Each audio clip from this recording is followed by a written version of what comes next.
The old radio crackled to life, the static a constant hiss against the silence of Alex's room. He'd been tinkering with the dials for hours, searching for the usual crackle of distant stations or the hum of late-night broadcasts. Tonight, though, the airwaves seemed to be empty. Then a faint chirp broke through. It repeated, a rhythmic pattern that seemed to pulse against the static.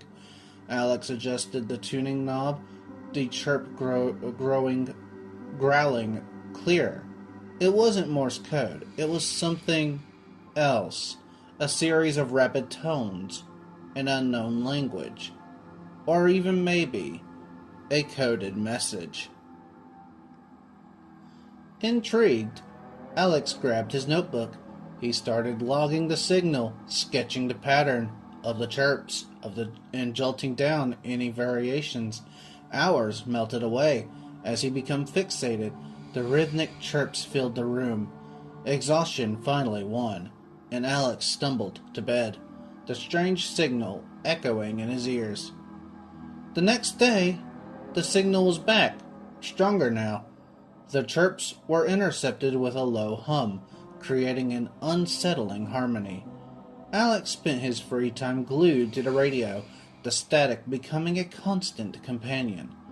He searched online forums, reaching out to other ham radio enthusiasts, but no one recognized the frequency. It was like he was the only one who could hear it. The isolation gnawed at Alex.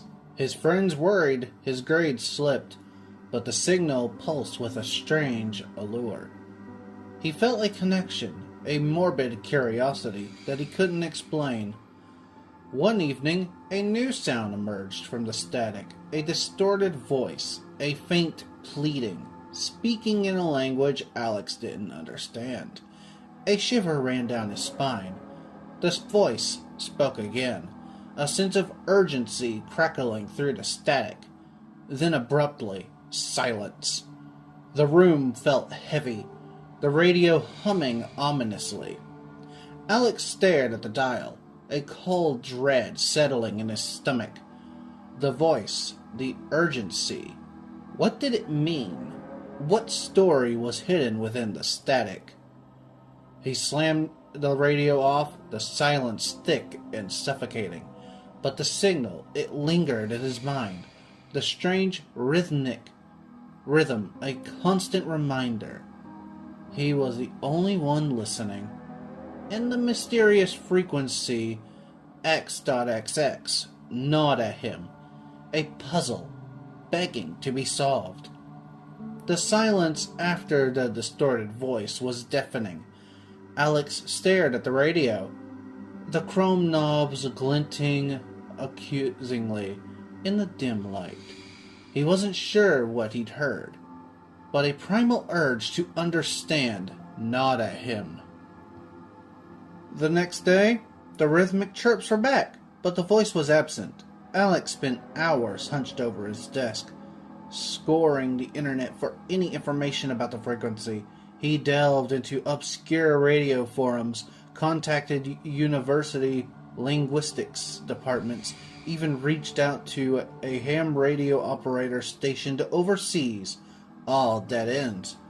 The frustration fueled his obsession. He started recording the signal, hoping to identify patterns or hidden messages within the chirps. Sleep became a luxury he could barely afford. Dark circles formed under his eyes, and his once lively demeanor faded. One evening, while listening to a recording, Alex noted a faint anomaly within the static. It was a barely audible tick, almost like a clock counting down. A jolt of fear shot through him. Was this a message? A warning? The ticking sound became a constant companion, a chilling counterpart to the chirps. Alex felt like he was on the principle of something horrifying, but he couldn't turn away. The mystery had sunk its claws into him. Then, one night, the ticking changed. It became erratic, faster, filled with a sense of panic. The chirps morphed into a cacophony of screeches, the static crackling with raw energy. Alex flinched back, a scream catching in his throat. Suddenly, the sound cut out. Silence. Absolute deafening silence. The room felt cold, the air thick with tension. Alex stared at the radio, his heart hammering against his ribs. He reached out, his hand hovering over the dial. A part of him wanted to turn it back on, to unveil the mystery, but another more primal part urged him to walk away. With a shaky breath, Alex pushed himself back from the desk. He didn't touch the radio. He couldn't. The experience had shaken him to his core. Weeks turned into months. The memory of frequency x.xx began to fade at the edges of Alex's mind. The silence, once oppressive, became a comfort. He focused on school, reconnected with friends, and the world slowly regained its normal vibrancy. Then, one rainy afternoon, a package arrived, addressed to Alex. The return address was blank. Inside, nestled in packaging peanuts, was a worn, leather-bound book. Its cover embossed with a symbol that had sent a shiver down Alex's spine. It looked vaguely familiar, like a corrupted version of the rhythmic chirps from the signal. Hesitantly, Alex opened the book. The pages were filled with dense handwritten text in a language he didn't recognize, but there were symbols throughout the text, symbols that looked disturbingly familiar to the ones on the cover. A strange sense of familiarity washed over him. He grabbed his notebook, filled with sketches of the signal's pattern. His heart hammered in his chest as he compared the symbols. They were a match. A cold sweat formed on his brow. This book held the key to frequency x.xx. Driven by a renewed sense of curiosity, Alex embarked on a new mission, deciphering the code. He spent days and nights poring over the book, searching for patterns, anything that might offer a clue to the language. He reached out to cryptography experts online, but no one recognized the symbols. Then, a breakthrough. Buried deep within the text, Alex found a section with illustrations. They depicted strange machines, devices unlike anything he'd ever seen before. But one image, in particular, caught his eye. It showed a machine connected to a radio antenna with symbols that mirrored the ones throughout the book. A horrible realization dawned on Alex. This wasn't just a language. It was a code, operating some kind of device. A device connected to a radio. Sleep became a distant memory as Alex raced against time. He scoured libraries and online archives, searching for any information about the machines in the book. Days turned into weeks, his frustration mounting with each dead end. Then one evening, a blurry image on a dusty microfilm reel offered a glimmer of hope. It depicted a similar device, hidden in the background of a classified government document from the Cold War era. The caption simply read, Project Stargate. The weight of the discovery pressed down on Alex. He was dealing with something far bigger than he could have ever imagined. The question now was, what would he do with this knowledge? Alex stared at the book, the weight of the unknown pressing down on him. He could expose everything, bring this secret technology to light. But what were the risks? What if it fell into the wrong hands? He thought of the distorted voices, the frantic ticking. It wasn't a weapon. It was a plea for help. Maybe the message held the key to understanding, not destruction. With a deep breath, Alex made his decision. He would seek help, but he would do it carefully. He would not expose everything, but he would find someone who could understand the message, someone who could help him decipher the true purpose of the frequency. Alex knew he couldn't go to the authorities. The potential danger of the technology, the cryptic nature of the message, it was all too murky for an official channel. He needed someone on the fringes, someone who operated in the gray areas between academia and the unknown. His search led him to Dr. Evelyn Wright, a professor at a small university with a reputation for unconventional research methods. Her specialty was linguistics, but her real passion lay in deciphering ancient and obscure languages. Alex found her contact information buried deep within a niche online forum dedicated to code-breaking enthusiasts. The journey to Dr. Wright's university was long and filled with a nervous anticipation. Alex clutched the leather-bound book in his backpack, its weight a constant reminder of the burden he carried. The university itself was a quaint, ivy-covered building, nestled in a secluded part of Vermont. It felt like a world away from the bustling city life Alex was used to. He found Dr. Wright's office tucked away on the top floor, overflowing with books and strange artifacts from forgotten cultures. Dr. Wright herself was an unexpected sight, a woman in her late 60s with fiery red hair and eyes that sparkled with a youthful curiosity. She greeted Alex with a warm smile and a cup of steaming tea. Alex explained his story, his voice trembling slightly as he recounted the events. The signal, the book, the haunting message.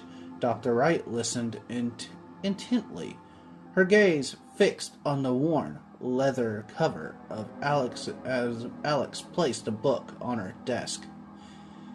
A flicker of recognition crossed her eyes. "This symbol," she said, tracing the finger over the corrupted chirp design. "It resembles an ancient Sumerian glyph. They believed it represented a doorway, a passage between worlds." A cold dread washed over Alex. It was was the message a warning? A plea for help from another dimension? Dr. Wright explained, however, seemed unfazed.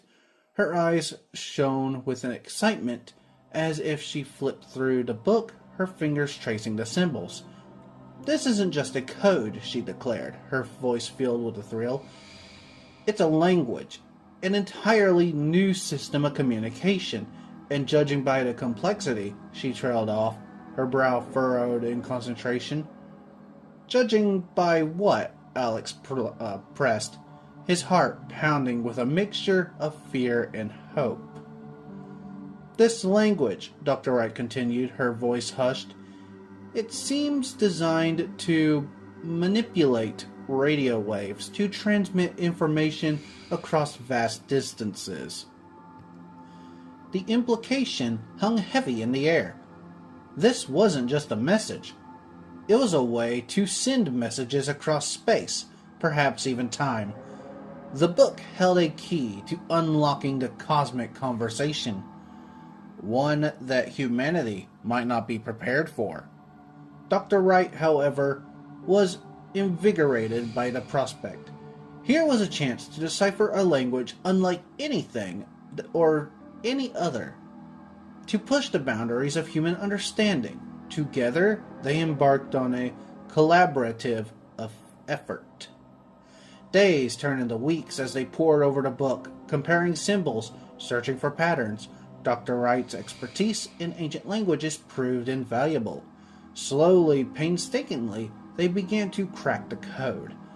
The message, when they finally pieced it together, was not a warning or a plea for help. It was a record, a chronicle of a dying civilization. They spoke of a world ravaged by ecological disaster, of a desperate attempt to send messages into the vast unknown, hoping it would be found. The realization struck Alex with a profound sense of sadness. The rhythmic chirps and the frantic ticking, it wasn't a call for help, but a final goodbye. A message echoing through the cosmos from a civilization lost to time. The discovery changed Alex. The initial fear and obsession morphed into a deep sense of responsibility. He and Dr. Wright decided to keep their findings quiet, at least for now. The world might not be ready for the implications of interstellar communication. Instead, they focused on understanding the language further, hoping to glean any knowledge they could from the lost civilization's message. Perhaps they thought the lessons to be learned. Warnings to heed about dangers of unchecked environmental destruction. Years passed. Alex graduated from college, his initial fear of the frequency replaced with a deep fascination with the cosmos. He continued working with Dr. Wright, their research lab, a haven for exploration of the unknown.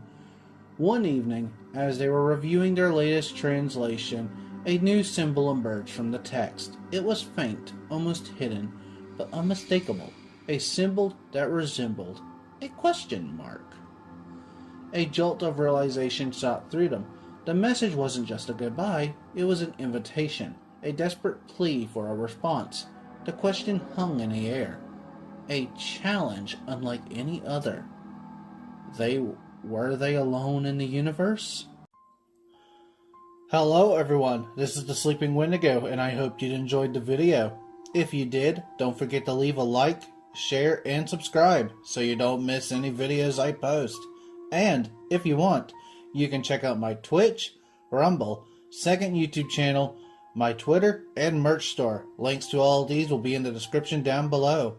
And as always, I will see you all next time.